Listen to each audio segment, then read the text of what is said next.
ایک بار موسیٰ علیہ السلام نے اللہ تعالیٰ سے سوال کیا، یا اللہ اس چھپکلی کا تو کوئی فائدہ ہی نہیں، پھر تو نے اس چھپکلی کو کیوں پیدا کیا؟ یعنی چھپکلی کو پیدا کرنے کے پیچھے تیری کیا حکمت ہے؟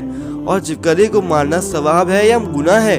حضرت موسیٰ علیہ السلام کے اس سوال کا جواب سن کر آپ بھی حیران ہو جائیں گے، اس لیے آج کی ویڈیو آپ سب کے لیے بہت خاص ہے، اس لیے ویڈیو میں آخر تک بنے رہے۔ اگر ویڈیو اچھی لگے تو لائک کر دیں اور چینل پر نیا سبسکرائب کر دیں، دوستوں کو شیئر کر دیں۔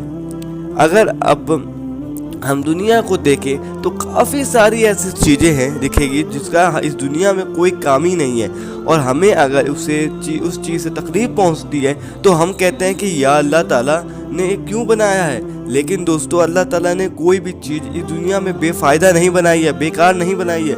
اللہ تعالیٰ نے سبھی چیز کو ان کا کام سونپ رکھا ہے، ہم انسان وہ کبھی نہیں سمجھ سکتے۔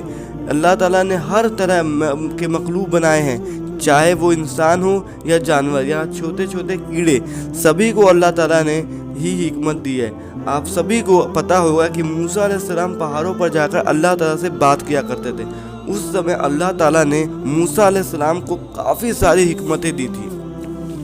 اسی طرح موسیٰ علیہ السلام دور پہاڑ پر اللہ تعالیٰ سے الکلام کے لیے گئے۔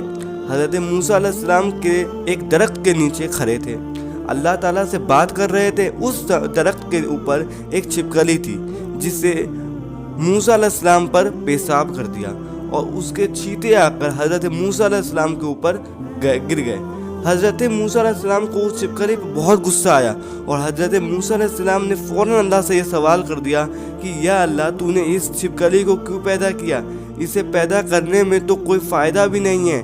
حضرت موسیٰ علیہ السلام کا یہ سوال سن کر اللہ تعالیٰ نے فرمایا، اے موسیٰ، یہ چھپکلی بھی مجھ سے کئی دنوں سے یہی سوال کر رہی ہے کہ اے اللہ موسیٰ کو کیوں پیدا کیا، مجھے تو اس کا کوئی فائدہ بھی نظر نہیں آ رہا۔ چھپکلی نے کہا کہ نہ تو موسیٰ کو مجھے کھانا دینا ہے، نہ پانی دینا ہے، نہ رکھنے کی جگہ، پھر اس سے پیدا کیوں کیا؟ دوستو، حضرت موسیٰ علیہ السلام کے دور میں ہی ایک بنی اسرائیل کی عورت نے ایک بار موسیٰ علیہ السلام سے یہی سوال کی، اللہ نے چھپکلی کو کیوں پیدا کیا؟ یہ تو کسی کام کی بھی نہیں ہے، یہ دیکھنے میں بھی کتنی بدصورت ہے، اس کی شکل صورت بھی اتنی ایسی ہے کہ دیکھ کر ڈر لگتا ہے، اور چھپکلی تو کسی کام کی بھی نہیں ہے۔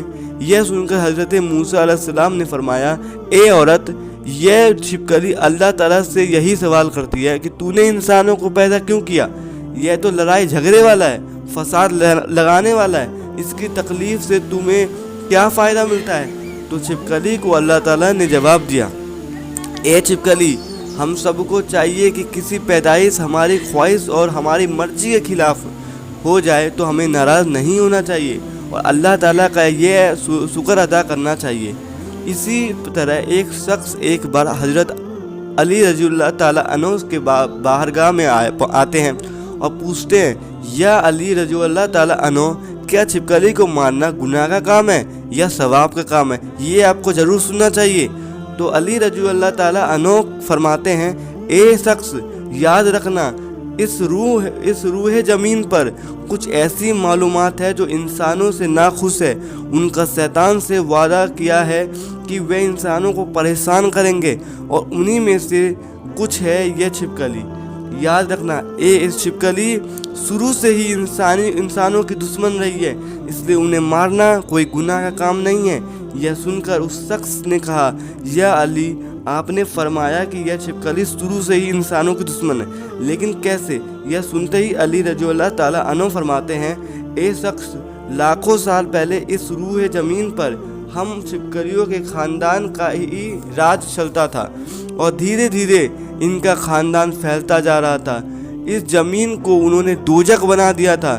یہ دیکھ کر اللہ تعالیٰ نے اس زمین پر اپنا عذاب نازل کر دیا اور ان کی نسل کو ختم کر دیا، اور یہ چھپکلی جو سب سے چھوٹی رہ گئی وہ جا کر چھپ گئی۔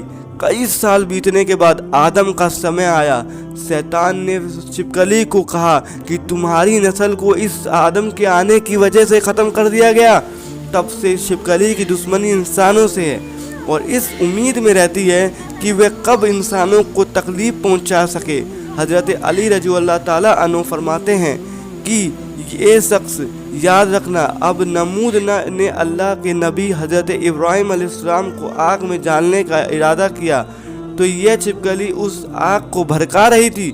حضرت ابراہیم علیہ السلام کو تکلیف زیادہ ہو، اس لیے اللہ تعالیٰ نے چھپکلی کو مار دینے یا گھر سے بھگا دینے کا گناہ نہیں کہا ہے، ایسا کرنے میں اللہ تعالیٰ نے ثواب رکھا ہے۔ تو دوستو، امید کرتا ہوں کہ آپ کو آج کا یہ ویڈیو کافی اچھا لگا ہوگا۔ اگر اچھا لگا ہو تو آپ ہر بار کی طرح یہ ویڈیو بھی دوستوں اور رشتہ داروں کو شیئر کریں، جس سے آپ کو ثواب ملے۔ ہم ملتے ہیں اگلے ویڈیو میں، جب تک کے لیے السلام علیکم، اللہ حافظ۔